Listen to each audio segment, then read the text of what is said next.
Welcome to this explainer. Today, we're unpacking why knowing Allah's names is literally the key to understanding life. So, let's dive right in. How on earth can a limited human possibly comprehend an absolute infinite creator? The answer? Esma. His names. Think of it as this breathtaking heavenly ladder reaching straight up to the divine. There are three legitimate paths to connect with Allah, but His names? They're absolutely the primary foundation. To grasp this, we gotta define Esma-ul Husna. It basically means every conceivable perfection belongs exclusively to Him. This completely shatters the distant God myth, showing us instead an intimately close God, nearer than our jugular vein. So, inventing names for God? That's fasha. It's basically crossing a massive red line in divine knowledge. The Quran is clear. You can only speak about Allah if you have knowledge, guidance, and an illuminating book. Bottom line, we can't just make up how we worship or name Him. We must strictly follow revelation. And get this, the emotional impact is wild. Truly knowing His names actually makes a believer's heart physically tremble. Seriously, without that overwhelming awe, how could the prophets endure such crazy, logic-defying trials? They just couldn't. Take Prophet Muhammad's deepest moment of despair at Taif. It shows the raw emotional reality of knowing God. He first pours out his total human exhaustion. He literally asks if he's been abandoned to his enemies. But instantly, that profound connection kicks in. He makes this breathtaking, goosebump-inducing declaration of absolute devotion. He anchors himself entirely in God's light. That's how Esma transforms immense human suffering into total spiritual triumph. So what about our everyday lives? A true believer's entire cultural code is seamlessly woven with Allah's names. Notice how we can't even describe a gorgeous sunset without instinctively saying, MashaAllah. Or how we frame every single future hope around His divine will, just by adding a quick, Inshallah. Even taking action, every step forward is rooted in seeking His power and permission with the word Bismillah. Backed into a corner, our immediate reflex is declaring Hasbunallah, meaning He alone is absolutely sufficient for us. Even facing ultimate loss, we say, Inna lillahi. We acknowledge our origin and our return are entirely His. So I'll leave you with this. Are you truly utilizing this heavenly ladder in your own daily life? Welcome to the Explainer, everyone. Today, we are tackling a massive, honestly mind-bending question. How can we, as humans, possibly comprehend the Creator? We're going to dive deep into the concept of the Esma-ul Husna, or the divine names, and we'll unpack how they really aren't just vocabulary words to memorize, but rather the ultimate lens for viewing our entire existence. Okay, right off the bat, I want you to completely rethink how you view these divine names. Don't think of them as a static list. Instead, picture a ladder. The source gives us this beautiful metaphor of a sky ladder, explicitly extended downward to bridge the immense gap between our limited human intellect, what it calls the earth of our minds, and the absolute divine throne. It's an active tool. It's literally there to elevate our comprehension towards something infinitely greater than ourselves. And well, that brings us to the ultimate paradox of this whole explainer. Think about it for a second. We are fundamentally restricted, right? By time, by space, by our own biology. So how can a completely limited, finite being ever hope to accurately speak about or even conceptualize a limitless, infinite creator? Where do we even start to find the right words? Section 1. The purpose of the divine names. Let's look at exactly why they exist. Imagine the Esma-ul Husna, kind of like a giant cosmic prism. You know how raw, invisible light hits a glass prism and just explodes into that visible spectrum of colors? It's exactly like that. In this framework, life itself, all of creation, everything in existence, is nothing but the diverse, colorful reflections of God's names passing through this prism. Without it, the light of the Creator would just be entirely invisible and totally incomprehensible to our human minds. Now, the source points out that there are essentially three legitimate paths to actually build a connection with the divine. You can perform righteous deeds, or you can seek out living, righteous people for guidance, kind of like how historical figures sought out prophets and their companions. But truly understanding the Esma-ul Husna, that is the primary key. It's the ultimate method, because grasping these names means you're unlocking the very secret and source code of life itself. Section 2. Limited human versus limitless creator. Let's confront the vast contrast between who we are and who the Creator is. Notice the stark contrast here. On one side, we have muqayyad. That's us, the limited, bound human. On the other, mutlaq, the absolute, limitless God. The crucial point here is that a finite, bounded human intellect simply cannot invent names for an infinite, absolute God out of thin air. We just don't have the hardware for it. If we try to slap labels on the infinite using our severely restricted minds, we'll inevitably fall into massive error and distort the truth. Because of those severe limits, there are actually strict prerequisites for even daring to speak about God. You need knowledge, you need guidance, and you need an illuminating book. I mean, think of it this way. Parents wouldn't dream of naming a newborn baby without careful thought, consultation, and agreement, right? It's a huge responsibility. Well, if we are that careful with a human child, we absolutely cannot just arbitrarily name God. We have to rely entirely on the structured knowledge provided by divine revelation. Section 3. Hearts trembling in awe. There is this absolutely fascinating concept here called titremek. It translates to trembling or quaking. The idea is that when the divine name is truly mentioned, a conscious heart should experience a literal internal earthquake. And what's really interesting is that this physical trembling of awe is framed as a prerequisite. It makes a pretty bold claim. If you don't feel this internal shake when engaging with the divine, you don't actually comprehend the magnitude of what you're saying. Your mind just hasn't grasped the absolute. And look, this isn't just some abstract, poetic feeling. It's an incredibly powerful fuel. It is exactly this overwhelming psychological awe that empowered historical and prophetic figures to execute tasks that seemed, frankly, completely impossible and highly irrational. How else do you explain Noah calmly building a giant ark on dry land while everyone mocks him?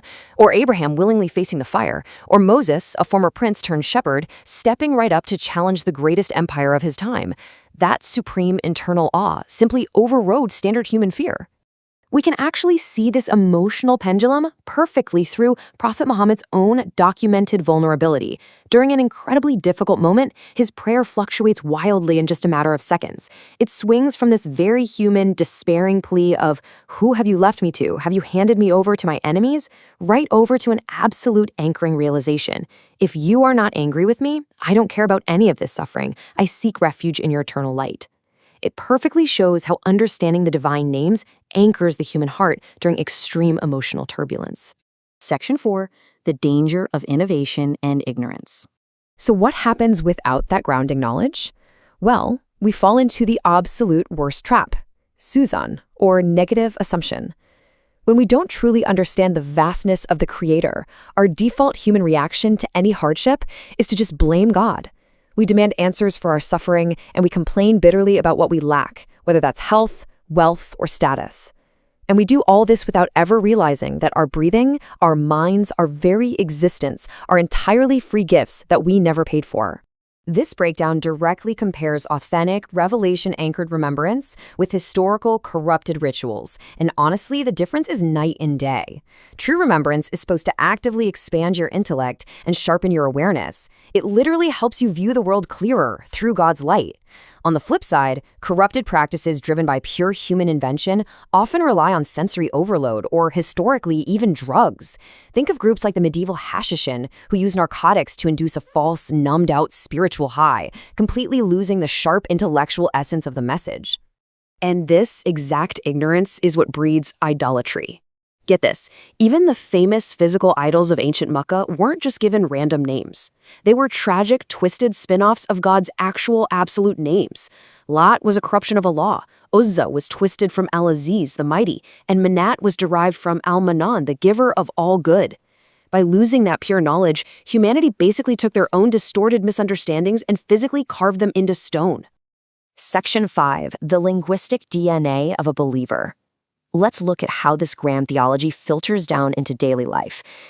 Here is an absolutely vital distinction from the source. The divine texts and the names are delivered for the benefit of humanity, meaning, yes, the human is the subject, but an authentic, properly aligned life must orbit entirely around the Creator.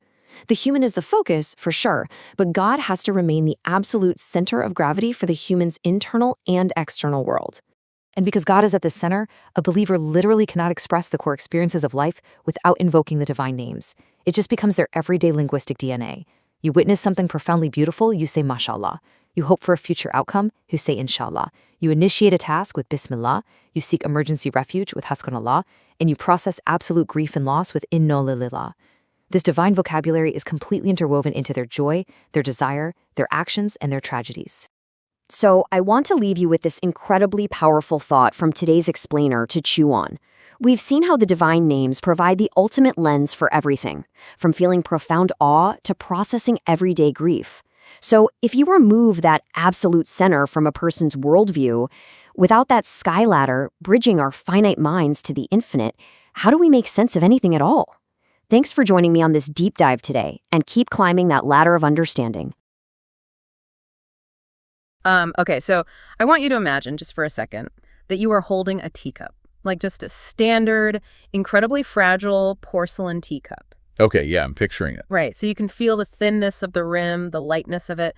Now imagine you're standing on a beach and someone points out to the entire Pacific Ocean. Oh boy. Yeah, like every churning, violent wave, every pitch black trench, just millions of square miles of immense depth.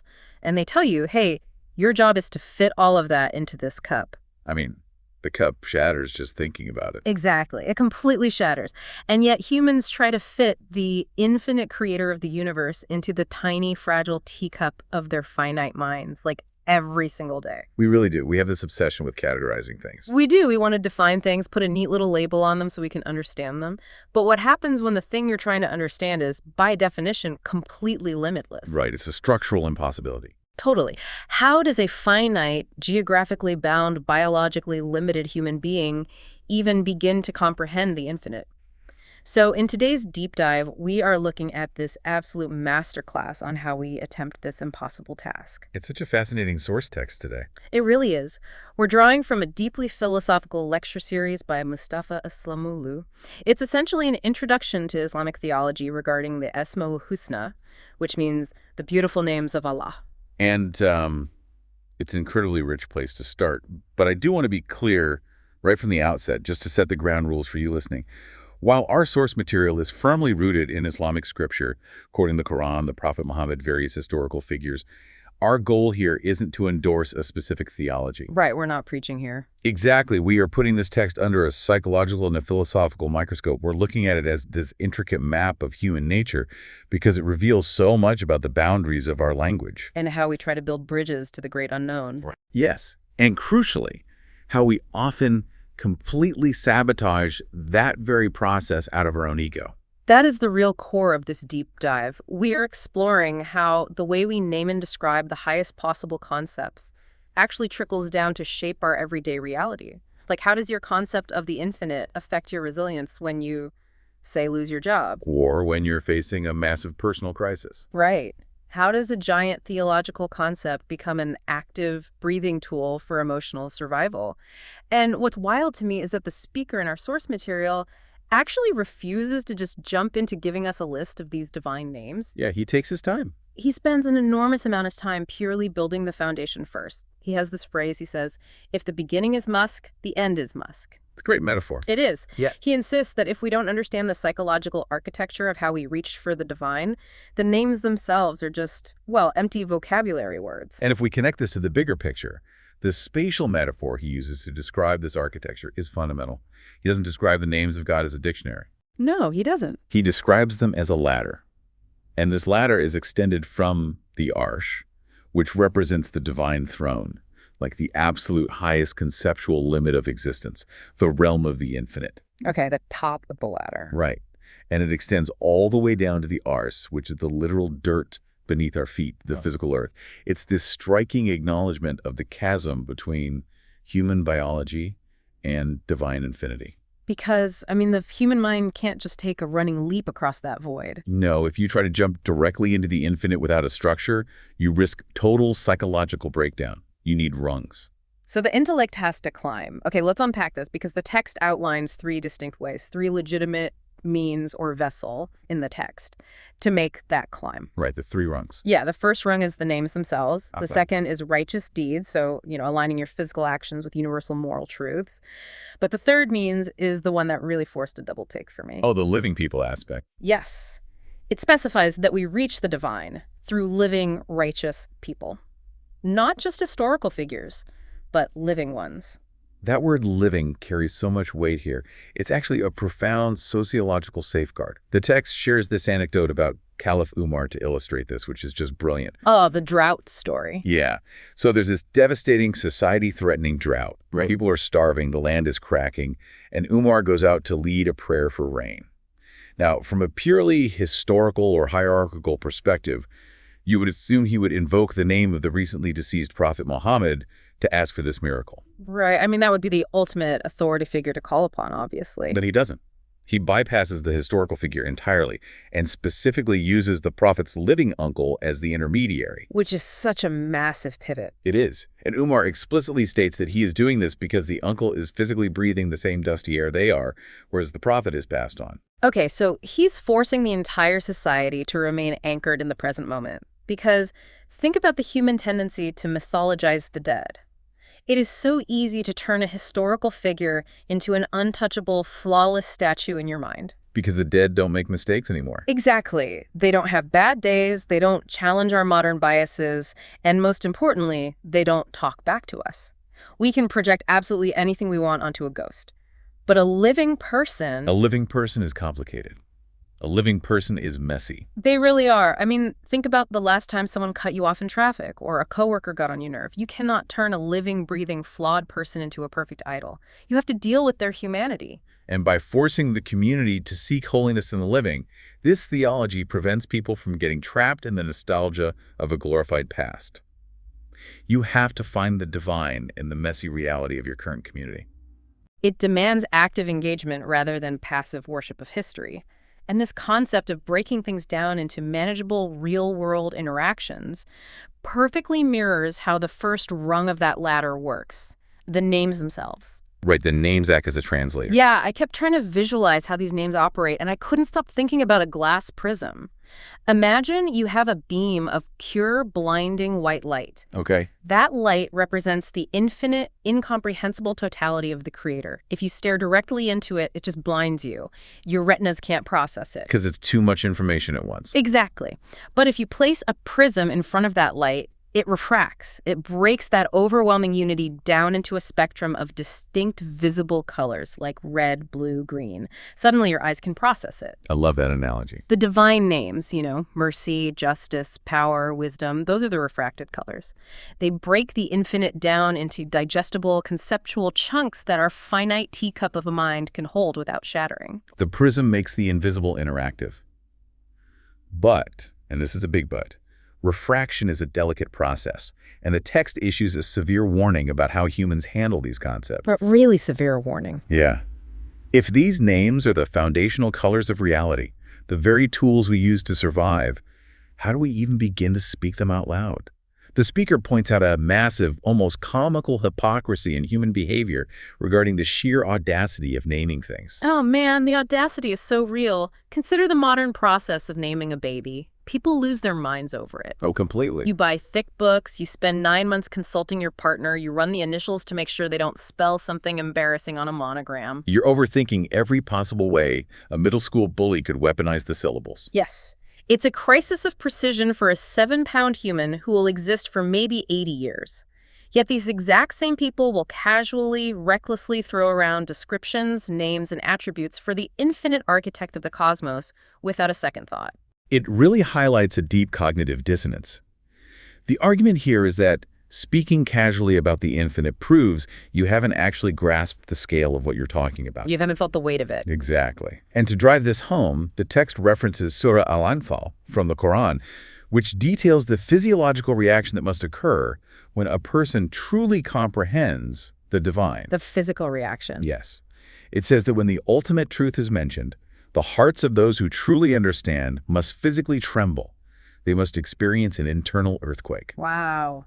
And the sequence is vital here. This violent physical and emotional shock has to happen before any increase in faith or understanding can occur. Okay, I have to be honest, this is where I find myself getting a bit uncomfortable. Why the earthquake? Does this imply that the foundation of true realization is just raw fear? It's a fair question. Because why does the spiritual journey have to be preceded by a physical, anxiety-inducing shock? It sounds traumatic, almost as if you have to be terrified into submission before you can feel any comfort. I get why it sounds that way, but it's a crucial distinction to make. What the text is describing is not terror, it is awe. And those are very, very different psychological states. Okay, how so? Well, terror is what you feel when a predator is chasing you through the woods. Your ego is screaming that you need to survive. Awe, on the other hand, is the psychological shock of the finite mind brushing up against true infinity. Oh, I see. Imagine standing at the very edge of the Grand Canyon for the very first time. Your heart races, your stomach drops, you feel a sudden, profound vertigo. That trembling isn't because the canyon is maliciously attacking you. Right, the canyon isn't trying to eat me. Exactly. It's because your brain's spatial processing is completely overwhelmed by the sheer majestic scale of the drop. It forces a sudden, unavoidable realization of how microscopic you actually are. Ah, so it's a perspective shift. Yes. The text argues that without this profound realization of your own microscopic nature, without that shattering of the ego, you cannot authentically interact with greatness. Okay, that shifts the paradigm entirely for me. It's not a threat, it's the physical friction of scaling up your awareness. Exactly. And the text then uses this exact mechanism, this trembling heart, to decode the seemingly irrational resilience of historical figures. It asks these massive questions about the prophets, like how on earth does Abraham willingly allow himself to be thrown into a massive fire, casually stating, God is sufficient for me? Or how does Noah spend decades building a gigantic ship on completely dry land while his entire society brutally mocks him as a lunatic? Right. Think about the sociological crushing weight of being the singular outcast in your civilization for years on end. You would break almost anyone. Or Joseph. Yeah. How does Joseph keep his grip on reality when he's betrayed and thrown into a dark well by his own flesh and blood? And later, how does he maintain his moral compass when he's handed absolute power in an Egyptian palace? Or figures like John and Zechariah accepting being slaughtered without yielding an inch of their truth. Yeah. The text argues that it is literally impossible to explain this level of external defiance without the internal trembling heart. Because they had already experienced that ultimate internal earthquake before the infinite, the threats of society, the fire, the mockery, the executioner. They just felt incredibly small in comparison. It's an inverse relationship between internal vulnerability and external indestructibility. Oh, I like that phrasing. The text lays out a psychological formula. If your ego is completely shattered and humbled internally before the ultimate truth, you become virtually impervious to external pressures. Because the worst has already happened, internally. Right. Noah's ability to withstand decades of mockery wasn't because he was some unfeeling stoic who just blocked out the haters. Yeah. It was because his internal compass was so violently, immovably locked onto a higher reality that the mockery of his neighbors just registered as static noise. But what I love is that the text is so careful not to turn these figures into robots. It doesn't present them as having some magical, impenetrable armor from birth. No, it shows the cracks. It really does. It gives us a window into the ultimate raw inner struggle, specifically looking at a deeply vulnerable prayer from the Prophet Muhammad. It invites us into the psychological storm raging inside his head during a moment of profound crisis. It is a very intense moment. In a matter of seconds, we see him oscillating wildly. He starts from a place of crushing, suffocating despair. He prays, I complain to you of my weakness. Who have you left me to? Have you left me to enemies to be disgraced? It is a staggering admission. Here is a figure considered the absolute pinnacle of human spiritual leadership, openly admitting to extreme burnout and the visceral feeling of absolute abandonment. Here's where it gets really interesting, though. Yeah. The text maps this out by referring to these thoughts as originating from the left side, the voice of the exhausted, finite human ego. It is the raw survival instinct screaming out in the face of overwhelming hostile odds. It is so profoundly humanizing. It completely normalizes the sensation of hitting rock bottom. Those intrusive thoughts of, why is this happening? Am I completely alone? Am I just being left to the wolves? Those are universal. Totally universal. But what makes it remarkable is the pivot. In the very next breath, before the despair can even settle, he catches himself. He shifts to total surrender, moving to what the text calls the right side. He states, if you are not angry with me, I do not care about what I suffer. Wow. And he immediately follows that with the plea, do not leave me to my ego for even a blink of an eye, actively seeking refuge back in the infinite light. The psychology there is brilliant. The text uses this brief, intense prayer to fundamentally redefine what human greatness actually looks like. We often imagine greatness as a permanent state of serene, unshakable confidence, like a life devoid of doubt. Right, like they never waver. But this framework argues that greatness has absolutely nothing to do with the absence of doubt. Greatness is a metric of speed. Speed. Yeah. I love that. It is the speed at which you can evaluate your own internal narrative, recognize that your ego is spiraling into despair, and actively reroute your perspective back to your ultimate anchor. The prophet feels the despair, hears the complaint of his own ego, diagnoses it in real time, and corrects the trajectory, all within the span of a single exhale. Exactly. The rebound rate. That is everything. It's not about pretending you don't feel the pain of falling down. It's about the microscopic fraction of a second it takes for you to stop staring at the dirt and look back up at the sky. But to maintain that kind of real-time self-awareness requires a level of humility that is deeply uncomfortable for most of us, which brings us to the text's incredibly sharp diagnostic of our own sense of entitlement. Oh, this part is heavy. It is. What happens when we completely lose that humility? This is where the text tackles the concept of fasha. Now, in many conventional interpretations, this word is narrowly defined as sexual immorality. But the speaker here returns to the root linguistic meaning in the Quran, fundamentally redefining fasha as any act of overstepping the boundaries set by God. Any boundary. Any boundary. It is the act of trespassing against the nature of reality itself. And the most egregious boundary a finite human can overstep is speaking about the design of the infinite universe without actual knowledge. Which gives rise to a concept the text calls suizan, translating roughly to assuming bad faith. Right. Specifically assuming bad faith on the part of the universe or the creator. The speaker uses a very uncomfortable, highly confronting scenario to illustrate how deep our entitlement runs. The disabled child example. Yeah. He asks us to consider the common human reaction to witnessing suffering. For example, seeing a child born with a severe disability. Our immediate, almost automatic instinct is to ask, what did they do to deserve this? Why didn't God give them what they deserve? And it sounds like a question born of empathy, right? It does. But the text ruthlessly exposes it as the peak of Suzanne. It is a massive psychological defense mechanism by asking, why didn't they get what they deserve? You are operating under a hidden, highly toxic premise. The assumption that a human being inherently deserves physical perfection, flawless health, and total functionality simply for existing. Wow. The text shatters this premise. It directly confronts the listener asking, when did you earn your own eyes? Did you submit a resume for your hands? Where's the receipt for your intellect? Exactly. Where's the invoice you paid? Yeah. It demands that we acknowledge that literally every single thing we possess is a zero-cost, unearned grant. It's a staggering line of credit we never applied for. The entitlement is wild. It's like a person breaking into a stranger's multi-million-dollar mansion, sitting down at the dining table, eating the extravagant meal that was left there, and then having the audacity to pull out their phone and write a scathing one-star Yelp review because the soup was slightly cold.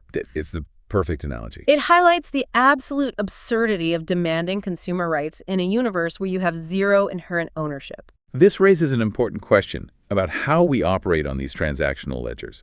We are constantly calculating debits and credits in our heads. We genuinely believe that by virtue of taking a breath, we're owed a debt by the cosmos. Right. Like the universe works for us. The text points to Surah Al-Fajr to illustrate this, noting that the second a human experiences a restriction in their blessings, like a loss of wealth or a decline in health, their immediate outcry is, "My Lord has betrayed me," or "My Lord has humiliated me." The word betrayed is so telling there. It implies a legally binding contract that has been breached. But the math doesn't work. You cannot claim a contract violation on a contract you never signed for assets you never purchased. Right. The text argues that Suzanne, this reflexive assumption that we are being cheated, is ultimately just an egoic shield. It protects us from acknowledging our own absolute terrifying dependence. Because if we admit that every single heartbeat is an unearned gift, we have to admit that we are utterly vulnerable. Exactly. The ego would much rather play the role of the aggrieved, self-righteous customer who has been shortchanged than face the reality of being a completely dependent beggar at the door of the infinite. Man, If we are naturally this entitled and this quick to project our own flaws and demands onto the universe, it seems incredibly dangerous to just let people blindly stumble into spiritual practices. It's a recipe for disaster. If we bring that Yelp reviewer energy into mysticism, disaster is inevitable. There have to be guardrails. And the text provides exactly that, laying out strict rules of engagement based on Surah al-Hajj. The prerequisites. Yeah. It explicitly states that any attempt to connect with or discuss the divine, what is known as zikr, or remembrance, must be anchored by 3 prerequisites: ilim, huda, and kitab munir. And these aren't just suggestions, they are the structural integrity of the human mind when facing the unknown. Let's break them down. Ilim is concrete knowledge. It requires rigorous, rational, intellectual understanding of reality. Okay, intellect. Huda is guidance. It is the internal moral compass, the ethical framework that directs how you apply that knowledge. And Kitab Munir is an illuminating book or document. It represents an objective, external standard of truth that prevents your personal feelings from becoming your ultimate reality. Got it. So if you attempt spirituality without the intellect, without ethics, and without an objective anchor, It doesn't elevate you. It devolves into mere sensory manipulation. it makes me think immediately of this massive modern trend of biohacking enlightenment. Oh, absolutely. You see people flying off on expensive retreats into the jungle to drink ayahuasca, or putting themselves through extreme hypoxia-inducing breathwork routines, or utilizing whatever synthetic compound they can find. Right, chasing the feeling. They are chasing the aesthetic of a spiritual awakening. They want the fireworks, the grand visions, the trembling heart, but they want a chemical shortcut. They are entirely bypassing the grueling intellectual study, the ilim, and the difficult moral purification, the huda, that the text says is absolutely mandatory. It is the desire for the sensation of truth without the burden of truth. And the speaker uses a fascinating historical parallel to mock this exact phenomenon. He points to the Hashashan dervishes operating in Anatolia between the 10th and 17th centuries. Oh, the weed smokers. Yeah, these were individuals who would literally smoke massive quantities of hashish to chemically induce a state of ecstasy. While completely inebriated, they would stumble into public squares, engage in wild theatrical chanting sessions, and then conveniently pass the hat around to collect money from the spectators. Grifters. The text equates these historical grifters to anyone today who asks if taking hallucinogens is a valid pathway to seeing God. And this brings up one of the most famous modern critiques of religion, Karl Marx's statement that religion is the opiate of the masses. What absolutely floored me here is that the speaker in the text doesn't argue with Marx. No, he embraces it, conditionally. He actually agrees with him, but with a massive clarifying caveat. He says that corrupted religion, spirituality stripped of knowledge, and an objective, illuminating text is exactly an opiate. It functions precisely like a drug. It does precisely what an opiate does. It numbs the user. It puts the intellect to sleep. It makes a population docile, compliant, and completely disconnected from the injustices of reality, just like those high dervishes begging in the square. But true religion, grounded in ilim and huda, is the exact opposite of an anesthetic. It is an awakening agent. It acts as a stimulant to the intellect. It grants the practitioner what the text calls a seeing eye. A seeing eye. And the speaker issues a brilliant historical challenge to prove this. He asks the audience to look at the historical companions of the prophet. Did a single one of them ever lose their grip on reality out of overwhelming divine love? Did any of them become a babbling, useless ascetic, completely disconnected from society? Not a single one. It made them sharper. It made them hyper-engaged leaders, generals, scholars, and advocates against societal injustice. Precisely. Authentic spirituality must enhance your rational capacity. It cannot bypass it. The text refers to this as seeing with the light of God. It means aligning your perceptual framework with ultimate objective truths. Because the danger of operating without these 3 guardrails is a complete inversion of reality. Yes, your compass breaks. If your spirituality makes you lose your mind, you start treating catastrophic moral losses as victories. You embrace the enemies of your soul as friends. You become obsessed with absolute trivialities while remaining completely numb to massive systemic injustices. Your internal scale breaks. You start treating a paper cut like a severed limb, and you treat a severed limb like a minor paper cut. Wow. And when your scale of reality breaks down that completely, you inevitably fall into the core theological trap the text warns against: idolatry. The biggest trap of all. Which brings us to the actual linguistic mechanics of the names we've been discussing. The text points out a specific grammatical rule in the Arabic language called lamitasis. This rule indicates absolute exclusivity. When the text says the beautiful names belong to God, the grammar dictates that all perfection belongs to him and him alone. The implication of that exclusivity is profound. It means that no human being, under any circumstances, is perfect. Not even the prophets. Yes. The text highlights how the Quran specifically, repeatedly commands prophets to declare to their followers, "I am only a human being like you." This isn't just false modesty, it's a vital structural boundary. The moment you begin to attribute divine, flawless perfection to a human being, even if it stems from a place of profound, overwhelming love, you are committing a destructive error. The text actually calls this toxic love. It's a great term for it. It points to the historical deification of figures like Jesus as a prime example. The argument is that taking a human prophet who brought a specific message of how to live and elevating them into a flawless God is actually an act of oppression against that person. It erases their humanity. You destroy their historical reality, you ruin the legacy of their struggle, and you replace their actual actionable message with a fantastical idol born of your own imagination. It's a love that obliterates the reality of the beloved. Because an idol is much easier to manage than a human role model whose life demands you change your own. Oh, that's heavy. And exploring the concept of idols, the text takes a fascinating historical detour to analyze the idolaters of Mecca, the very society that vehemently opposed the Prophet Muhammad. Now, the common colloquial narrative we often hear about ancient idol worshippers is that they were primitive. Yeah, we imagine cavemen, terrified of thunder, deciding to bow down to a rock because they simply didn't possess the scientific knowledge to know any better. That is exactly the picture most people have in their heads. But the text aggressively dismantles that cartoonish view.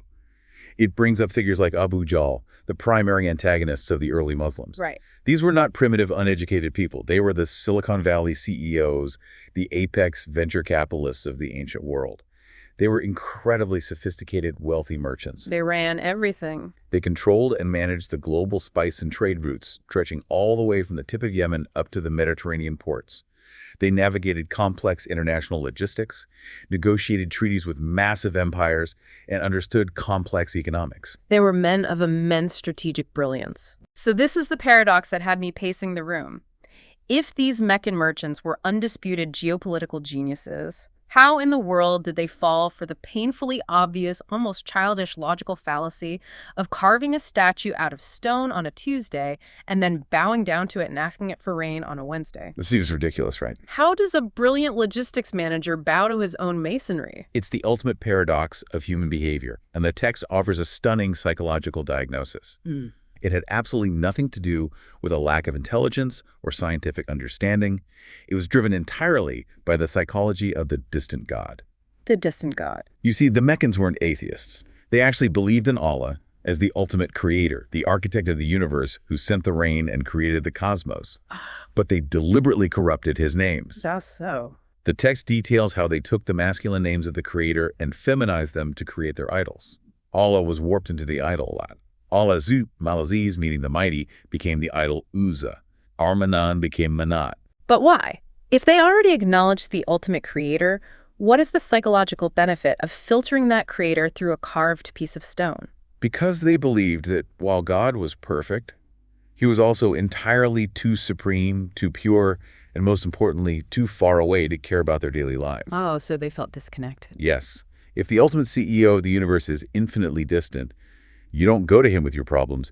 You need middle managers. These idols, whether they were literal stone statues called Sanem or conceptual ideas called Vezin, served as these divine middle managers. Middle managers. And here's the dark, brilliant genius of the idolater's trap.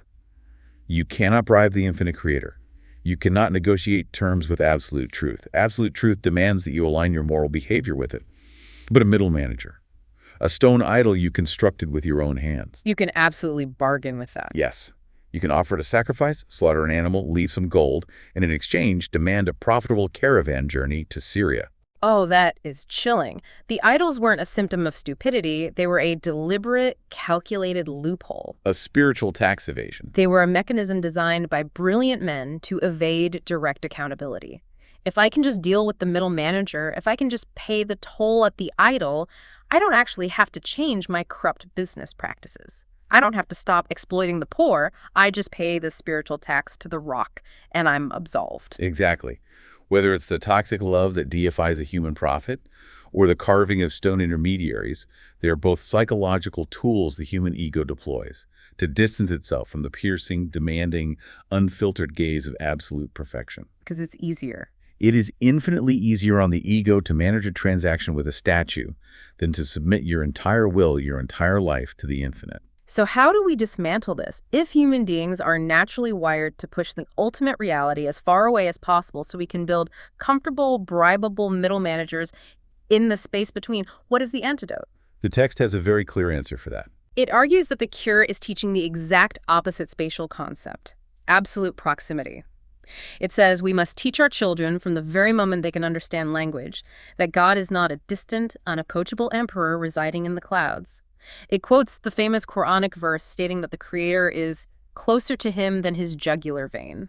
Notice how the spatial metaphor we started with is completely inverted here.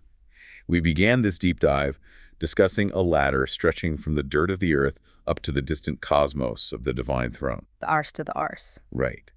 But the conclusion the text reaches is that because the divine presence is actually closer to you than your own biology, the journey to find ultimate truth is not some grand outward expedition into space.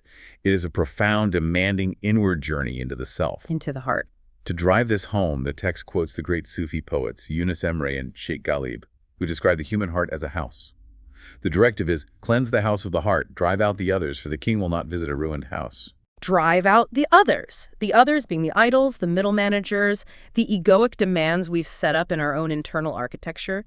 You have to literally clear the clutter of your own arrogance before the ultimate reality can reside there. Exactly. And what is so deeply practical about this text is how it shows this inward realization manifesting externally. It concludes by demonstrating how this worldview completely rewrites a person's everyday vocabulary. The language itself becomes a psychological operating system. Yes. The linguistics become the architecture of survival. The text illustrates that a believer who has truly internalized this proximity simply cannot speak about the world without constantly referencing that divine anchor. It rewrites their brain. The vocabulary forces the brain out of the illusion of absolute independence and constantly yanks it back to the reality of its finite nature. So what does this all mean? I want to spend some real time unpacking these specific phrases because understanding how they work is mind-blowing. Let's look at mashallah, which roughly translates to what God has willed. When a person operating on this code sees something overwhelmingly beautiful, like a breathtaking landscape, a friend's new home, a healthy child, they don't just say, wow, they say, mashallah. What is the mechanical function of that? It's a deflection, in a good way. Right. By attributing the beauty to the Creator instantly, the brain is prevented from sinking into envy. You can process and appreciate the beauty without your ego feeling the need to possess it or destroy it. It neutralizes the toxicity of comparison. Then consider how this language handles the future. Modern society is plagued by anxiety because of the illusion of control. We build 5-year plans and stress ourselves into illness when they fail. Oh, 5-year plans. But the phrase inshallah, meaning if God wills, acts as a cognitive behavioral release valve. When a person plans for tomorrow, they append inshallah to it. It is an immediate verbal acknowledgement that while you will put in the effort, the ultimate outcome is entirely out of your hands. It takes the pressure off. It physically relieves the psychological burden of hustle culture. Right. You do the work, but you surrender the anxiety of the result. And when you start an action, any action, the code is Bismillah, in the name of God. It anchors the intention. It turns a mundane act like drinking a glass of water or starting your car into a moment of conscious connection. It grounds you in the present. But where this coding system truly shines is in how it handles profound negative emotions. Let's talk about that suffocating feeling of total helplessness. When you are hit with circumstances that completely crush you. The phrase is, "La hawla wa la quwwata illa billah," there is no power nor strength except by God. Think about the neurological impact of that phrase in a moment of panic. Instead of the ego scrambling, desperately trying to find a solution where there isn't one, the language forces a state of radical acceptance. Radical acceptance. It reminds the panic-stricken mind, you do not have the power here, and that is okay because the power resides elsewhere. It stops the psychological spiraling dead in its tracks. It's a circuit breaker. Similarly, when a person feels backed into a corner, completely outnumbered by adversity, the reflex is hasbunallah. God is sufficient for us. It is the exact same defiance Abraham had in the fire. It is the language of the trembling heart realizing that if it has the infinite, the finite threats don't matter. And finally, in the ultimate face of absolute loss, like the death of a loved one, the destruction of a home, the language provides the ultimate grounding anchor. Inna lillahi wa inna ilayhi rajiun. Indeed, we belong to God, and indeed to Him we will return. So powerful. How does this rewire grief? It reminds the grieving mind of the core truth we discussed earlier with Suizan. It reminds you that the person you lost or the thing you lost was never your property to begin with. The unearned gift. Yes, it was an unearned gift, a borrowed item from the infinite, and it has simply been returned to its owner. It doesn't eliminate the pain of missing them, obviously, but it completely eliminates the anger of feeling robbed. The synthesis of all these elements is truly staggering when you step back and look at the whole picture. We began with the imagery of the trembling heart, the sheer visceral shock of a finite, fragile mind, shuddering as it tries to comprehend the massive scale of the infinite. We navigated the sheer audacity of human entitlement, the trap of Suzanne where we sit in our unearned lives and demand receipts from the universe. Right. We looked at the extreme dangers of bypassing the hard intellectual and moral work, seeking out corrupted, chemical spiritual highs that just numb the brain. And we uncovered the sophisticated, deeply self-serving logic of the Meccan idolaters, brilliant merchants who deliberately created distant middle managers just so they could avoid changing their behavior. And it all resolves here. All of that profound theology, all of that historical analysis distills down into the beautiful, utilitarian simplicity of everyday language, a vocabulary that constantly, gently, and automatically anchors the fragile human teacup back into the vast, calming ocean of the present moment. It has been an absolute privilege to walk through this text with you. We have traveled from the cosmic heights of the divine throne down to the dusty reality of the ancient spice routes, right into the deepest, most vulnerable inner struggles of the human mind. The privilege is mutual. And as we conclude, I want to leave you, our listener, with a thought to turn over in your mind as you navigate the rest of your week. We've seen how deeply our language is coded with what we fundamentally believe to be the ultimate reality. It acts as an automatic, involuntary reflex. It really does. So, take a moment over the next few days to simply observe yourself. Listen to the automatic, unthinking phrases you blurt out when you are suddenly surprised, when you are deeply stressed, or when you are anxiously planning for tomorrow. What ultimate reality or what hidden idols is your everyday language secretly pointing to? That is the perfect question to leave hanging in the air. Thank you all for spending your time with us on another deep dive. Keep asking those big, uncomfortable questions. Keep observing the hidden architecture of the world around you, and we will catch you on the next one. Today's critique examines a theological lecture exploring the Esma-ul Husna, highlighting how relying strictly on Quranic revelation for God's attributes shapes human understanding, spiritual practice, and the deeply personal relationship between a limited human and the absolute divine. Yeah, it's a really ambitious and heavy piece. It really is. So let's dive straight into providing feedback, focusing right away on structure and flow. Specifically, we're looking at the transition between the abstract theology and the emotional lives of the prophets. Right, because the opening really sets the stage for the whole thing. Exactly. So we begin by looking at the overarching structural architecture of the lecture, right? Specifically, how the most abstract theological concepts connect to the most visceral human examples. Yeah, the author sets up this really profound dichotomy right at the start. They do. They present the human being as muqayyad, which means limited or bound, while God is mutlaq, the absolute and infinite. Which is, a massive philosophical question. Like, how can a completely limited entity possibly comprehend an unlimited one? Right.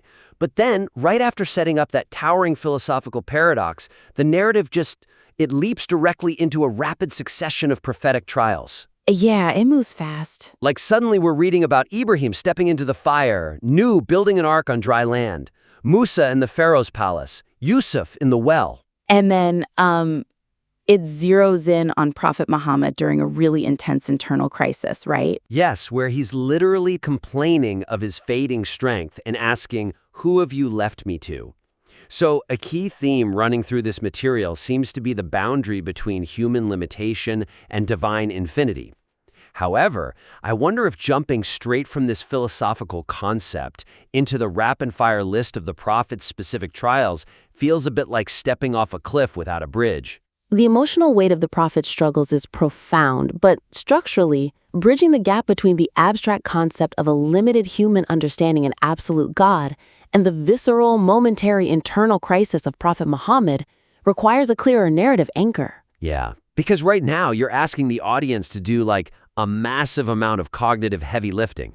Exactly. The weakness here is that the lecture jumps directly from that philosophical question of how a limited entity speaks of an unlimited one straight into the rapid list of prophets and that intense internal monologue. It kind of leaves the listener hanging.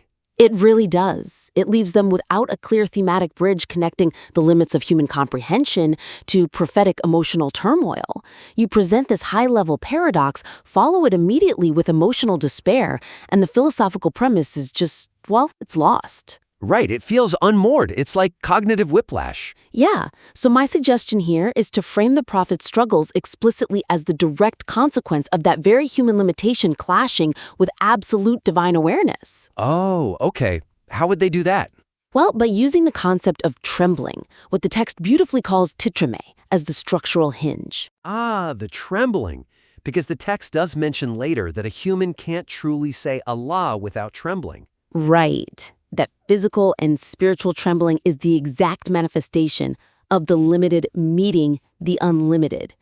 If you make that connection explicit right after the definitions, then the abstract philosophy becomes the causal engine for the emotion. I love that. It takes the abstraction and grounds it in human biology. So, what are some concrete examples of how the author could actually write that in? Well, before introducing Muhammad's prayer, where he complains of his fading strength, you could add a transitional sentence explaining that this very prayer is the ultimate example of a limited human grappling with absolute responsibility. So you spell it out for the reader. Exactly. Explicitly point out that his rapid shift from human despair, saying, "Who have you left me to divine surrender, as long as you aren't angry," that perfectly illustrates the human and divine boundary discussed earlier. That makes so much sense. The human limitation causes the despair, and the divine absolute requires the surrender. Precisely. And, remind the listener that these are just a few ways to structure this. The goal is simply to ensure the philosophical premise explicitly introduces the emotional examples. Right. The absolute shouldn't just sit next to the stories. It has to be the lens we view them through. Exactly. Okay, so now that we've established a stronger structural bridge for the emotional lives of the prophets, we need to look at how the lecture handles the emotional experience of the audience. Yeah, this gets into tone and relevance. Right, particularly when dealing with really sensitive topics like human suffering. So let's talk about the section on Suzan, which is making bad assumptions about God. This is a really charged part of the text. It really is. The speaker challenges those who see, like, a paralyzed or disabled child and ask God, what was their crime? And the material argues that since humans haven't earned their own health, they have absolutely no right to question God's distribution of gifts. It aggressively asks, when did you earn your sight? Do you have a receipt? Yeah, exactly. So I can see what you're going for here. Let's see how we can strengthen this. The argument is logically tight, but it feels a bit like using a hammer to fix a watch. The bluntness might shatter the audience's empathy before the theological point can be made. The theological argument against making bad assumptions about God is a powerful cornerstone of the lecture. Yet the specific framing around human disability presents a rhetorical risk that could alienate the audience if not handled with immense care. Yeah, it treats their compassion almost like it's a bad thing. Exactly. The weakness is that using the example of seeing a disabled child and bluntly countering the audience's natural pity with, "What did you do to earn your own sight and health?" it comes across as really combative. Right, it feels like an attack on their basic humanity. Yes, it risks making the profound theology of absolute gratitude sound like a dismissive lack of empathy for real human suffering. I mean, the listener isn't questioning God out of malice, right? They're doing it out of pity. But just to push back a little, if we soften it too much, don't we lose that hard-hitting theological truth? I mean, the author wants to shatter that human entitlement. It's a delicate balance for sure. But my suggestion is to pivot the angle to validate the audience's human empathy first, and then use the concept of the gift, the hediye, and the limitation of human perspective to gently reframe the theology. So it's about not confronting their presumed entitlement right out of the gate. Right. You're expanding their limited vision instead. You have to walk alongside their emotion before you can guide it somewhere else. Okay, I see. So what are some concrete examples of how to execute that pivot? You could start by acknowledging the empathy first. Like, write something like, "It is a deeply human instinct to see a paralyzed child and ask why, out of compassion." Oh, wow. Yeah, that immediately disarms the listener. Exactly. Then introduce the theological shift via an analogy of limitation. Like, but to question God's justice based on this single moment is like looking through a keyhole and judging an entire mansion. I love the keyhole analogy. It works so much better than asking them for a receipt for their limbs. Yeah, and then you tie it back to the material's excellent later point about looking with Allah's light. Explain that true sight recognizes everything as an unearned gift, which shifts the emotion from guilt to profound awe. That's brilliant. And, note that these are just potential avenues to soften the delivery while keeping the theological core intact. Right. By validating their compassion first, you actually earn the right to deliver that heavy theological truth. Precisely. Okay, so moving on to our third area, completeness and focus. Having addressed the internal structure and the emotional tone, let's look at the historical evidence used to support the lecture's core thesis.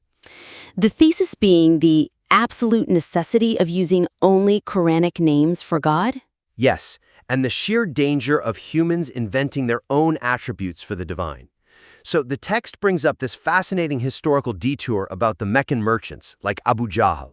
Right, it goes really deep into their economic brilliance and the spice routes. It does. It talks about how they weren't just ignorant, they believed in a distant god. And then it drops this massive point. Their idols, Lat, Uzza, and Manat, were actually distorted, feminine versions of Allah's names. Like Lat from Allah, Uzza from Al-Aziz. Exactly, and Manat from Al-Manan. So let's look closely at the section discussing the Meccan merchants. The material makes a strong case for their economic and strategic brilliance. Is there a risk, though, that focusing so heavily on their trade routes might overlook the critical linguistic point about the names of the idols? The historical contextualization of Meccan idolatry as a distortion of divine names is highly engaging, but the current pacing allows the focus to drift slightly away from the core thesis, which is the sheer danger of humans inventing God's attributes. Yeah, it feels like the author just got completely swept up in the historical research. They definitely did. The weakness here is that the section goes so deep into the economic genius of the merchants and their distant God concept, but that crucial, mind-blowing point about Lat, Uzza, and Manat literally being corrupted names of God is, well, it's just briefly mentioned. And then it just gets swallowed by something else, right? Yeah, it gets swallowed by a tangential discussion about types of idols like Senem versus Visin. So you bury your strongest piece of evidence underneath trivia. It's like setting up a complex safe and then forgetting to show the audience the gold inside. The audience totally loses the thread. Exactly. So the suggestion here is to tighten the focus by making the linguistic corruption of the names the central lesson of the Meccan historical anecdote. Explicitly use it as the ultimate cautionary tale for why human beings cannot invent or modify God's names. So make it the climax of the history section. Right, and connect it to the earlier critique of those hashish-using dervishes making up their own practices. Oh, that's a great connection. Both groups operating outside revealed boundaries. So, what are some concrete examples of how to tighten this up? Well, first, explicitly contrast their worldly genius with their theological failure. You could say the genius of the Meccans wasn't just in trade. Their ultimate tragedy was linguistic. Because they didn't rely on revelation, they tried to bring a distant God closer by literally carving his names into female intermediaries. Oh, that hits hard. Their ultimate tragedy was linguistic. Yeah, and then use this history as a direct mirror to the central thesis. Say something like, this is exactly what happens when we try to name God without the Quran. We end up carving our own theological idols. That totally refocuses the whole section. Or that trimming the details about the spice trade or the definitions of sunim in favor of amplifying the linguistic origin of the names, that's just one way to keep the audience riveted to the main point. It transforms a tangent into a really powerful rhetorical weapon. Exactly. It makes it serve the thesis. All right, well, let's briefly recap the main takeaways of the critique today. First, we looked at building a stronger thematic bridge between the abstract limits of humanity and the emotional trembling of the prophets. Using that concept of titrame as the hinge. Right. Second, we talked about softening the argument regarding Salizan by leading with empathy before introducing the theology of the gift. Validating the instinct first so they actually listen to the theology. Exactly. And third, centering the fascinating history of the Meccan merchants firmly on their linguistic corruption of God's names to drive home the core thesis. Cutting the excess history to let the linguistic diamond shine. You got it. Implementing these actionable suggestions will elevate an already deeply passionate and knowledgeable lecture into a true masterclass of structural and emotional resonance. I really think it will. The foundation is already so strong. It really is. So, we invite the listener to revise their material and submit it back to the critique for further feedback. Keep refining, keep pushing the boundaries, and we'll catch you next time. Welcome to the debate. Have you ever tried to genuinely conceptualize true infinity? And I mean not just a really big number, but actual, borderless, absolute infinity. Oh, it's nearly impossible. It physically hurts. If you really try to hold that concept in your mind, it's an epistemological crisis. It is essentially like trying to download a terabyte of data into a hard drive that only holds a gigabyte. The system just crashes. Right, because the human brain absolutely hates a vacuum, and it really hates things it can't draw a boundary around. It's incredibly comforting to the human ego to look at a phenomenon, categorize it, and say, I understand this. But when you step into theology, entirely useless. We are looking at a conceptual landscape that completely defies human borders and human language. Yeah, which is terrifying for most people. It is. And today, we are diving into a profound intellectual and theological tension raised by our source material regarding the beautiful names of God. We are examining how finite human beings can even begin to conceptualize, name, and interact with the divine without their mental hard drives crashing. Or worse, without making something entirely fabricated up to fill that terrifying gap in our understanding. Which brings us to the central question we are exploring today. How can finite, bounded human beings safely and accurately speak about an infinite, absolute God? Must this process be strictly confined to the literal parameters of revealed text to prevent idolatry? Or does the material advocate for a deeply internal experiential relationship that transcends mere textual recitation? Right. So I will argue that the text mandates strict, uncompromising adherence to revealed textual boundaries to avoid theological corruption. And I will argue that the material ultimately prioritizes the psychological transformation and profound internal experience of the believer. Let me lay out my perspective on this first, because the source material establishes what you could call a highly restrictive, revelation-bound epistemology. And just to ground that term, epistemology is simply how we know what we know. The text's core premise is structurally very clear. A finite human simply cannot comprehend or name the infinite God without an explicit, direct mandate from that God. But see, it doesn't just say, don't do it. No, it gives strict conditions. The text examines Surah Al-Hajj, which lays out 3 specific requirements for anyone to speak about God: knowledge, guidance, and an illuminating book. Now, I argue that the text intentionally collapses all 3 of these conditions directly into divine revelation. Okay, but you cannot rely on independent human philosophy. You cannot rely on untethered spiritual feelings. The text strictly prohibits inventing names or methods of worship because it views such deviations as a dangerous arrogance. Historically, when humans try to get creative with the infinite, it leads to absolute ruin. If God is infinite, we must stick strictly to the exact vocabulary he provided. I understand why you see it as a strict policing mechanism, I really do. but I think that reading entirely misses the actual heartbeat of the text. My perspective is that while textual guardrails are there to keep you from falling off the cliff, the true thesis of the material is experiential. How so? Well, the text uses this gorgeous metaphor. It describes the divine names as a ladder extended from the heavens to the earth, specifically designed for the human intellect to climb. But what does climbing that ladder actually mean to you? Mechanically speaking, I mean. Mechanically, it means a physiological and psychological transformation. The material places its heaviest emphasis on the reactions of the believer, specifically what it calls the trembling heart.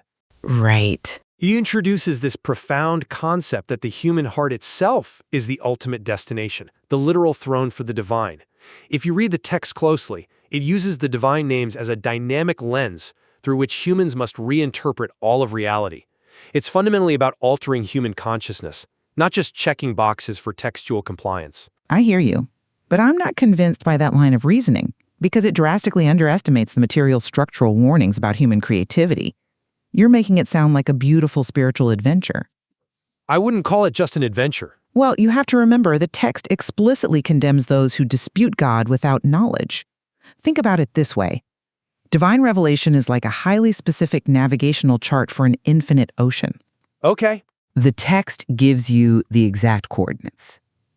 Any human attempt to draw their own map based on feeling rather than the chart guarantees a catastrophic shipwreck.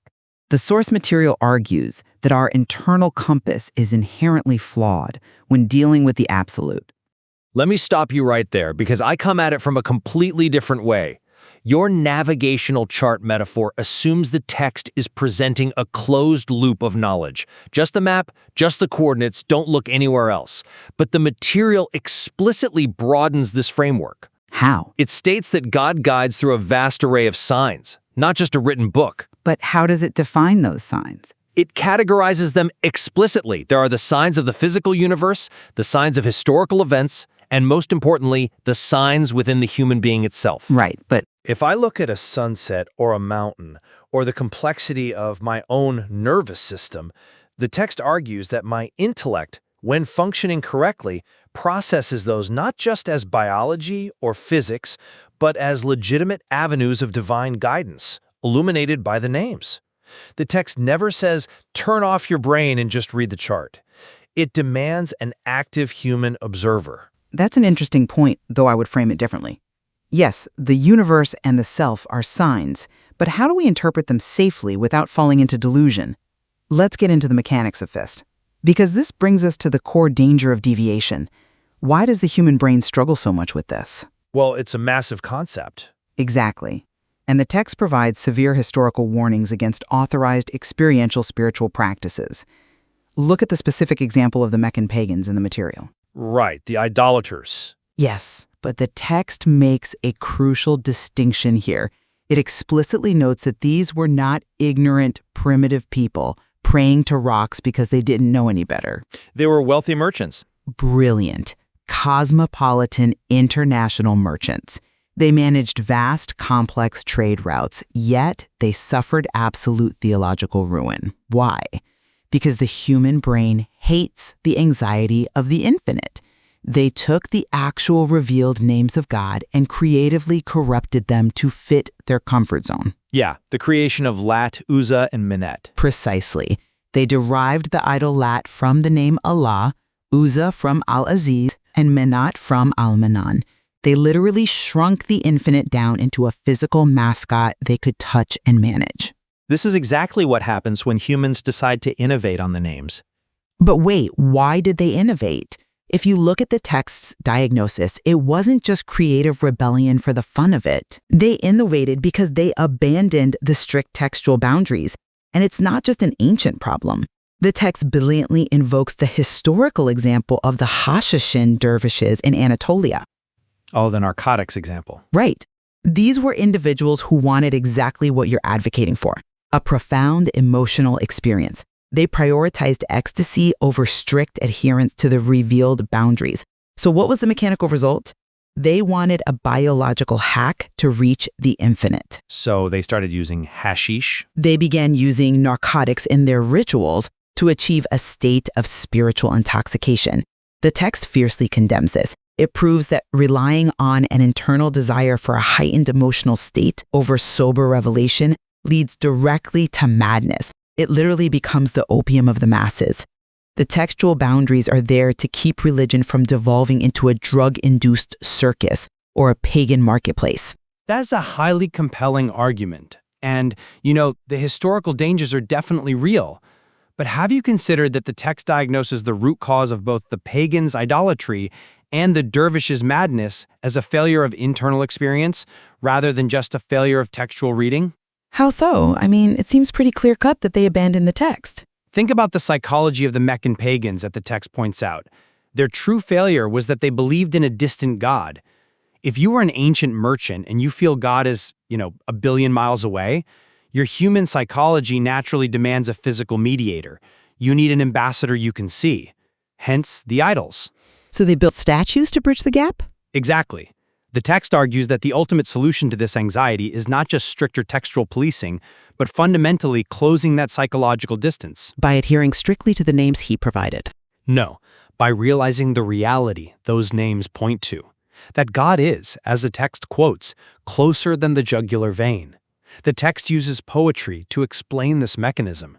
It quotes figures like Yunus and Sheikh Ghalib to argue that the human heart must be cleaned of all others so the divine can enter. There's that famous line in the text, the Sultan will not enter a ruined house. Meaning a house cluttered with idols. Or a mind cluttered with ego and superficial logic. This is deeply mystical language. The text is arguing that if your heart is truly trembling, if your internal software has actually been updated to internalize the closeness of the divine, you won't need physical idols to comfort you. And you certainly won't need narcotics to feel connected. But that still sounds like a very subjective measure. The ultimate goal of the text isn't a legalistic obsession with vocabulary. It's a profound internal mysticism, where the human heart becomes the locus of divine interaction. The cure for idolatry isn't read the book closer, it's experience God closer. I see why you think that, and the poetry is beautiful, I'll admit. But let me give you a completely different perspective on how human psychology is actually presented in the material. You speak of this elevated human consciousness, but the text explicitly highlights a massive, inherent glitch in human logic. You mean the concept of Suzanne? Yes, Suzanne, which means making negative, unwarranted assumptions about God. The material provides a devastatingly precise, mechanical example of this glitch in action. A human being sees a paralyzed or intellectually disabled child. Right. Immediately, their internal, biological sense of justice rebels.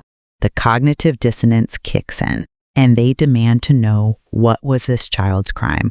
Why did they deserve this? And if you're listening to this, you've probably felt that exact same dissonance. It is a very natural human response. It is completely natural, and the text argues it is entirely fundamentally wrong. This is the crux of my argument. Our internal feelings, our baseline human logic, are deeply flawed when judging the infinite. But let me finish this point because it's vital. How does the text deconstruct this? By pointing out a profound assumption we make. We operate under the false premise that our health, our sight, our intellect are rights that we have somehow earned or that we inherently own. But the text asks, when did we pay for them? Where is our receipt? Well, we don't have one. Exactly. The text argues that every single faculty is an unearned gift, a temporary loan from the Creator. The mechanism of Suzanne happens when we use our inherently flawed internal feelings to judge how an infinite God distributes his own gifts. We make terrible, arrogant assumptions. I understand the logic there. It proves my point entirely. Human logic cannot be trusted to climb some mystical ladder on its own. It must completely and utterly submit to the divine decree. We cannot trust our experiential feelings of justice. We must strictly confine our understanding to what God has revealed about his own justice in the text. Otherwise, we inevitably fall into bitterness, despair, and blasphemy. I'm sorry, but I just don't buy that framing. Let me tell you why.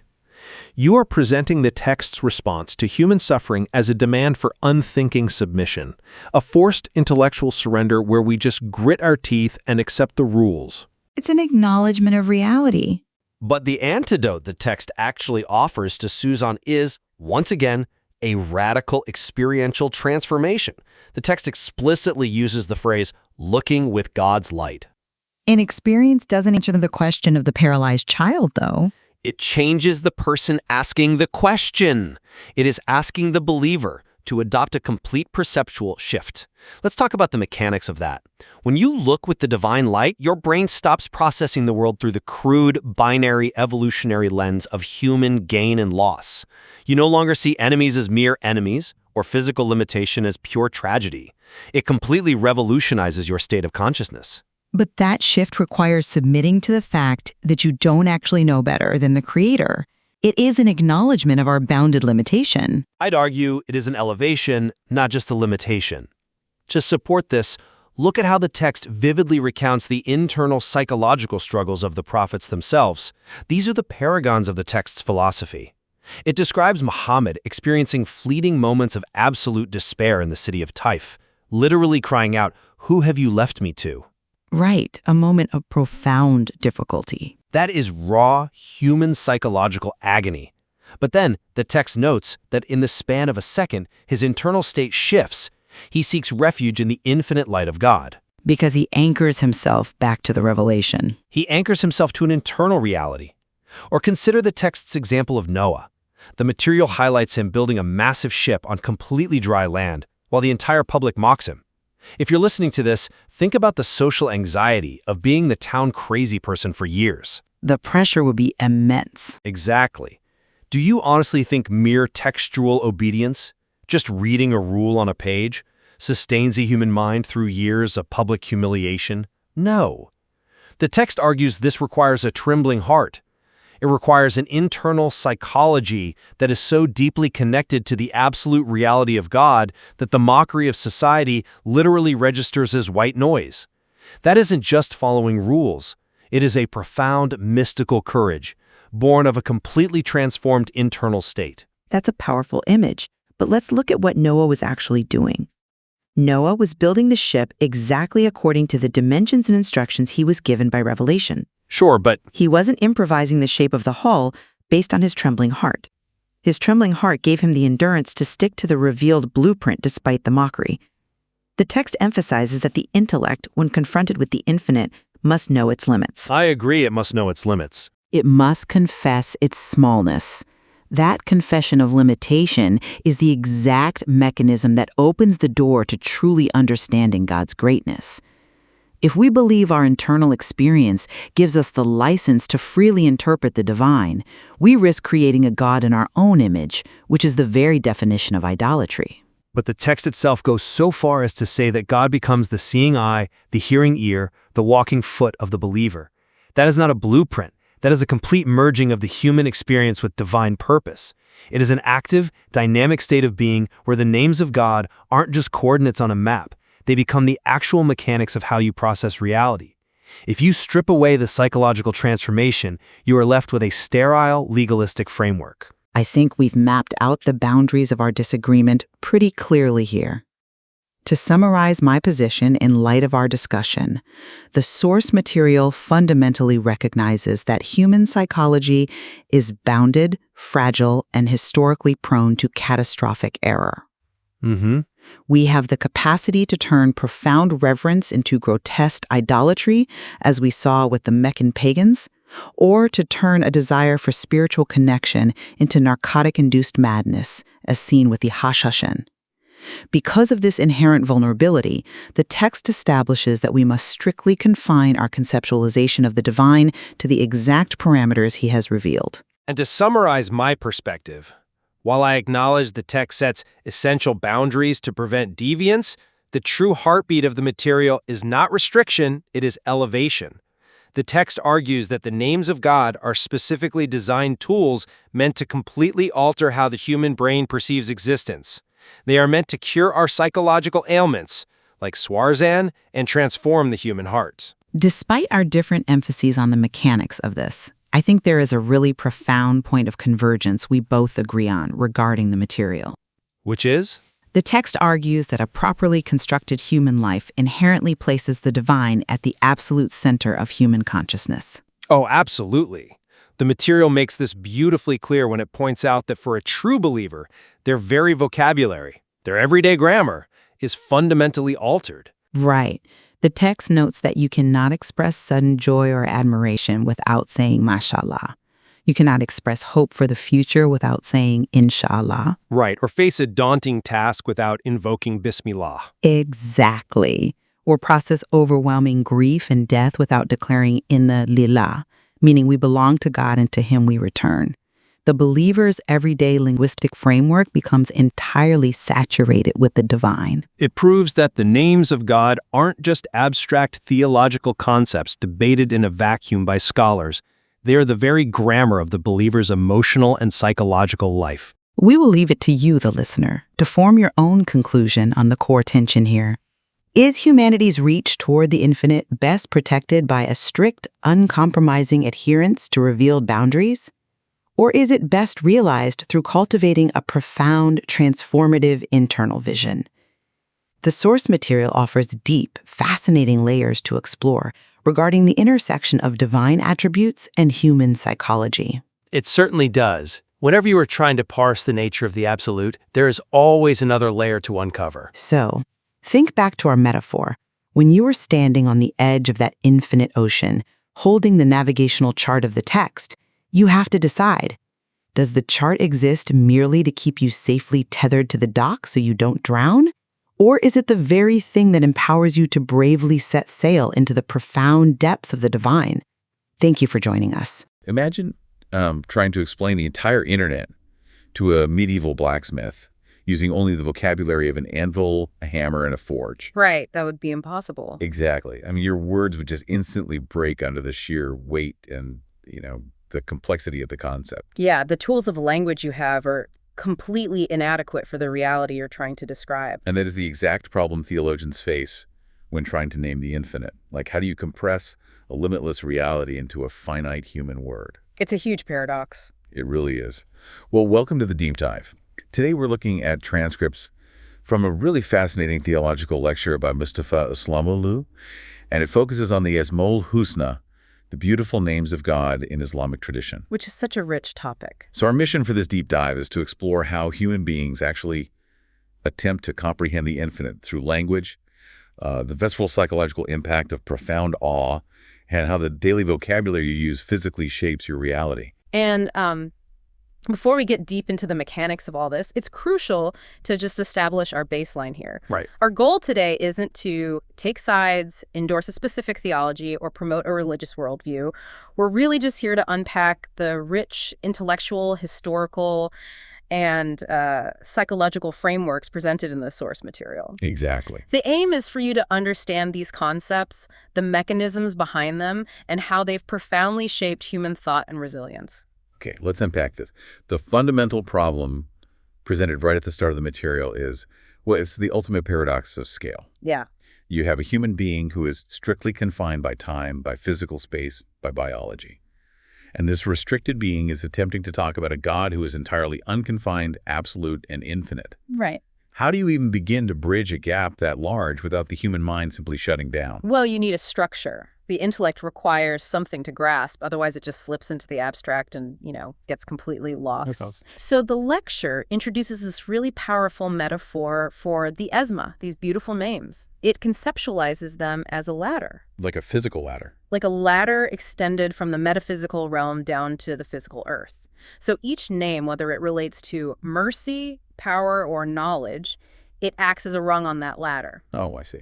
It gives the human intellect a specific bounded concept to hold on to, and that allows the mind to incrementally ascend toward an understanding of something that is otherwise completely incomprehensible. Because without that conceptual ladder, the human brain simply cannot process the infinite. Exactly. It would just short circuit. So the names are the first rung, but the text doesn't stop at language, right? Yeah. It outlines 3 legitimate mechanisms for humans to establish this connection. Yes, the source mentions the names themselves, righteous deeds, and living righteous people.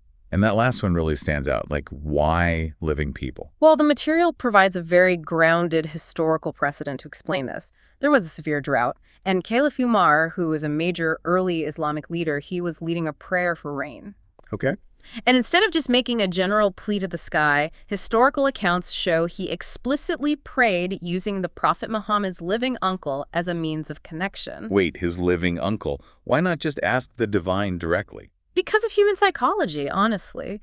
The reasoning was that when the prophet was alive, the community used his physical presence, his immediate righteousness, as their anchor to the divine. Oh, wow. Yeah, so since he was gone, they turned to his uncle, who was still living among them. The brain often needs a tangible, physical anchor when reaching for the metaphysical. That actually makes a lot of sense. A living, breathing example of righteousness walking among you provides a measurable standard. It translates abstract divine qualities into observable human behavior. Right, because it's one thing to talk about divine mercy, but it's another thing entirely to watch a living person actually enact it. Precisely. But this brings us to the danger of doing the opposite of humans trying to invent their own ways to describe or connect with the divine. Right. The lecture places a massive weight on the act of naming. I mean, just think about the purely human experience of naming a baby. Oh, yeah, it's so stressful. Right. People will spend months agonizing over it. You buy books, you debate the cultural implications, you worry about how it sounds, because naming something is an act of defining it. Exactly. So to arbitrarily assign names to God based on limited human imagination is portrayed here as the ultimate audacity. It's like trying to describe the entire ocean using only the vocabulary of a teacup. You have to be incredibly precise with the words you choose. That is the core theological risk they're talking about. To invent a name is to claim a level of comprehension and, boundary over the thing you're naming. Right. To name the infinite with a finite brain is to risk shrinking it to the size of your own understanding. And if you truly comprehend the weight of what you are talking about, it triggers a very specific, almost overwhelming psychological response. Yeah. The material calls this the trembling heart. The trembling heart, which moves us perfectly from the realm of abstract theology into the very messy reality of human psychology. Very messy, yeah. If you genuinely understand the scale we're talking about, what does that realization physically and emotionally feel like? According to this framework, an authentic understanding of the divine must induce an inner earthquake, like a profound, destabilizing sense of awe. An inner earthquake. Yeah. And the sequence of this is vital. This trembling of the heart, the shattering of the ego in the face of the infinite. The source argues that it must happen before faith can actually increase. Wait, before? Yes. If someone speaks the name of God and doesn't feel that cognitive friction, that inner trembling, the argument is that they haven't actually realized what they're saying. They're just making sounds. It sounds incredibly counterintuitive, though. I mean, when we think of a trembling heart, we usually associate that with paralyzing fear. Right, like a deer in the headlights. Exactly. Frozen and unable to act. But this material is arguing that this specific type of awe is the exact mechanism that actually immunizes a person against worldly fears. Yeah, you have to think about the physics of awe. Awe, by definition, forces you to realize how small you are relative to something massive. Okay. So when you feel that inner earthquake in the face of an infinite reality, the immediate finite threats of the physical world suddenly undergo a radical shift in perspective. They shrink. Exactly, they shrink. The text points to historical prophets to demonstrate how this completely rewires the brain. Take Joseph, for example. Okay, let's look at Joseph, because the psychological trauma there is just immense. I mean, betrayed by his own brothers, thrown into the darkness of a literal well, sold into human trafficking, and then locked in a foreign prison. It's unbelievable. A normal human mind fractures under that much compounding trauma. It does. The human tendency in that well is absolute panic and despair. But how does Joseph maintain his sanity, his intellect, and his moral compass? The trembling heart. Yes.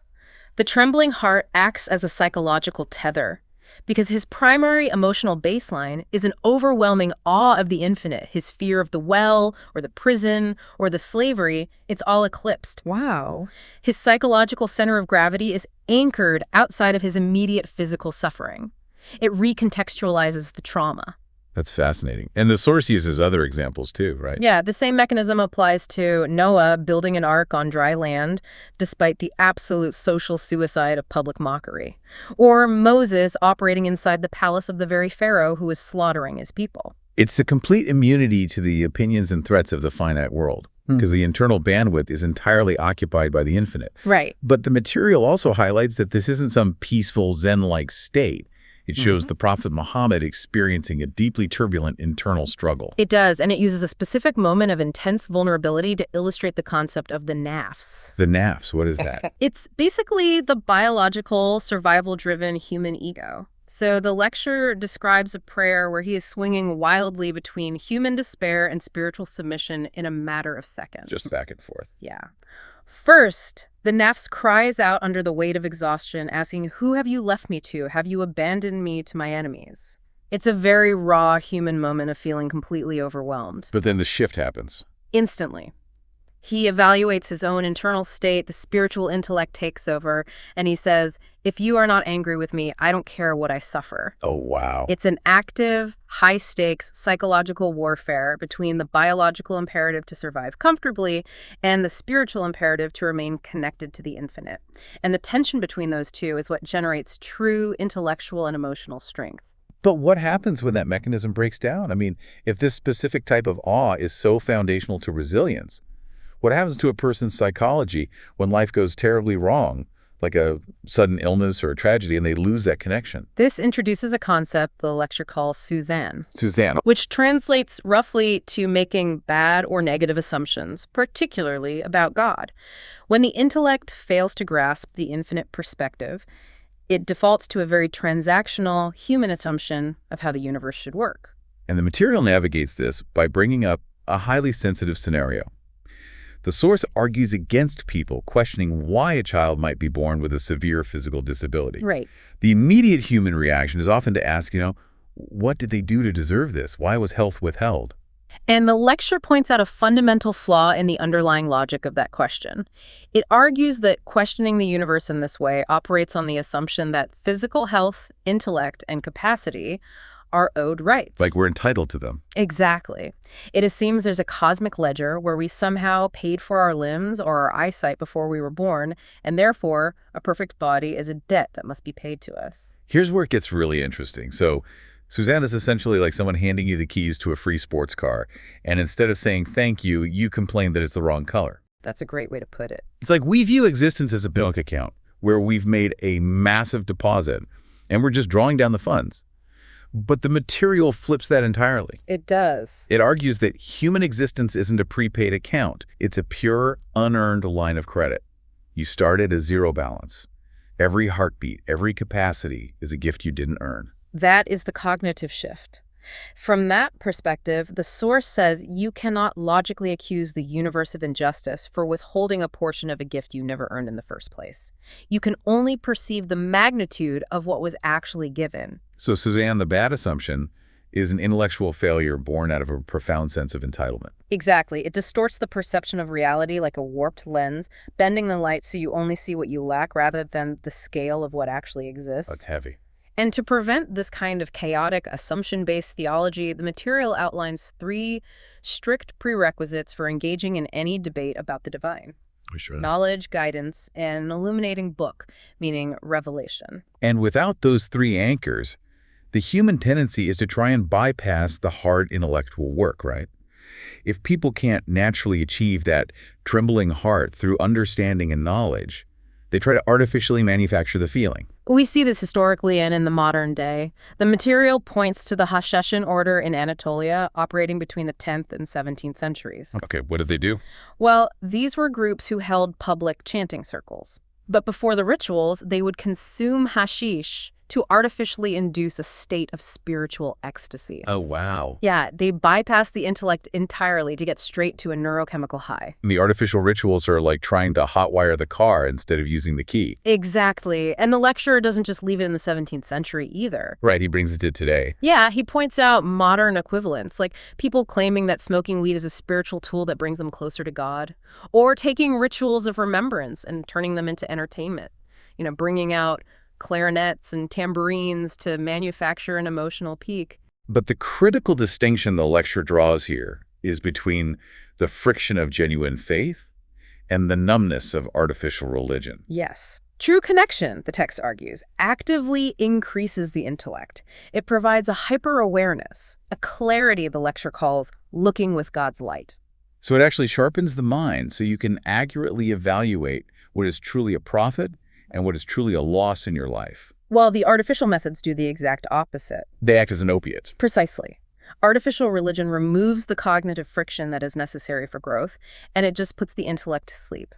The material emphatically states that no historical companion of the prophet ever lost their mind or became crazed out of their love for God. Their love made them sharper, deeply grounded, and acutely aware of reality. Bypassing the intellect just gives you a cheap imitation of awe. Exactly. Nope. And this tendency to bypass the intellect isn't just about chasing a high, though. It's the root of a much older historical phenomenon. Right. The material transitions into an analysis of ancient idolatry in Mecca, and it completely reframes how we usually think about people worshiping statues. The linguistic and historical analysis here is just fascinating. The lecture asks us to examine the three most famous Meccan idols, Lat, Uzza, and Manat. Okay. These were not random names pulled out of thin air. They were direct linguistic corruptions of God's actual attributes. Really? Yes. Lat is derived from Allah. Uzza is a feminized corruption of Al-Aziz, the Almighty. Manat comes from Al-Manan, the bestower. Wow. They took the infinite names, altered their linguistic structure, and bound them to physical carved stones. It doesn't make sense to me on a logical level, though. I mean, the material makes it very clear that the Meccans of that era were not primitive people living under rocks. Not at all. These were brilliant cosmopolitan international merchants. They essentially built a global trade empire out of a completely barren desert valley. Right, they were extremely capable. They were logistical geniuses negotiating with the superpowers of their day, from Yemen to Damascus. You're telling me these incredibly sharp minds genuinely thought a carved piece of rock controlled the universe? Well, they didn't. They didn't. No, the lecture provides a psychological diagnosis for their behavior. It says they suffered from a severe case of distant God syndrome. Distant God syndrome. What does that mean in practice? If you asked a Meccan of that era who created the heavens and the earth, they would answer that God did. But they felt this ultimate authority was entirely too abstract, too far away, and completely disconnected from the messy reality of their daily lives. I see. Like needing a local representative because the federal government feels light years away and untouchable. That is exactly the dynamic. When the ultimate authority feels that incredibly distant, human psychology demands a middleman. Right. They felt a visceral need for physical intermediaries, statues they could see, touch, and direct their immediate anxieties toward, just to bridge the gap to this distant deity. The stones weren't the creators, they were the lobbyists. So idolatry wasn't a failure of intelligence. It was a failure of intimacy. Exactly. They couldn't handle the concept of an infinite God who was also closer to them than their jugular vein. They could intellectually grasp the concept of a supreme creator, but they couldn't handle that psychological intimacy. The tension between the infinite and the intimate is what broke their theology. And from this historical reality, the lecture extracts a very actionable piece of parenting advice. Oh, this part was so interesting. Right. The speaker advises that the very first concept parents should instill in a child isn't a complex, abstract theology of creation, but simply a close God. Just the simple phrase, God sees us. Right. Instill the idea of a divine presence that is immediate and intimate. Wow. The psychological argument is that if a child's foundational understanding is built on proximity, they will never feel the psychological desperation to invent intermediaries or idols later in life. Because they won't need a middleman. The connection is already direct. If you think about your own daily frustrations, the traffic, the stressful work emails, the overwhelming news cycle, it makes you wonder how much of our own modern anxiety comes from this exact same distant God syndrome. Oh, absolutely. The feeling that the universe is just chaotic and untouchable, which brings this massive cosmic theology right back down to earth, to the individual. How does having an intimately close God actually alter the mechanics of a person's everyday life? Well, the material reveals a highly surprising point to answer that. It argues that despite what many might assume, the primary subject of the Quran isn't actually God. Wait, really? That feels like a massive pivot. If it's not a book about God, what is it? The lecture argues that the main subject of the text is humanity, but specifically, it's a humanity with the divine at its absolute unavoidable center. Okay, I think I see where this is going. It isn't a biography of the infinite. It's a structural manual for the finite human being on how to operate with the infinite acting as their core axis. And the proof the lecture offers for this is absolutely brilliant. It examines the linguistic code of a believer. Yeah, the linguistic code. We started this deep dive talking about how inadequate language is for describing the infinite. But the material shows how a believer's entire emotional spectrum is hardwired into their daily vocabulary, tethering every single human experience back to that central axis. It is a complete psychological framework embedded directly into syntax. Think about the mechanics of this. If someone raised in this tradition sees something beautiful, they don't just say, oh, that's pretty. They say, mashallah, acknowledging that it exists because God willed it. Right. If they're looking to the future, facing the anxiety of the unknown, they say, inshallah, God willing. Yes. When they take action, they initiate it with Bismillah in the name of God. When they hit a wall, when they're utterly exhausted and feel they have nothing left, the linguistic code dictates they say, La hawla, there is no power but God's. It's built into everything. When they're backed into a corner and need refuge, it's Hasbunallah, God is sufficient for us. And when they face the ultimate finality, the trauma of death, they say, Inna lillah, we belong to God, and to Him we return. The language physically prevents them from facing an emotion in isolation. Wow. They cannot express joy, sorrow, hope, or exhaustion without their own tongue reminding them of their center. The ladder to the infinite we discussed at the beginning, it isn't just an abstract theological concept for scholars. It's built into the very syllables they use to survive a Tuesday. So what does this all mean for you? We opened today's deep dive talking about how trying to describe the infinite is like trying to explain the entire internet with the vocabulary of a blacksmith. Right. The framework we explored today demonstrates that a believer doesn't try to stretch their finite words to encompass the infinite. Instead, they let the infinite define the shape and purpose of their everyday words. Their entire vocabulary revolves around and constantly points back to their ultimate center. It makes you wonder, if someone were to analyze your daily vocabulary, the automatic phrases you reflexively utter when you're suddenly stressed, when you're overjoyed, or when you're completely and utterly exhausted, what would those words reveal about the true center of your universe? That's a profound question to leave on. It really is. Thank you for joining us on this deep dive. Thank you for listening.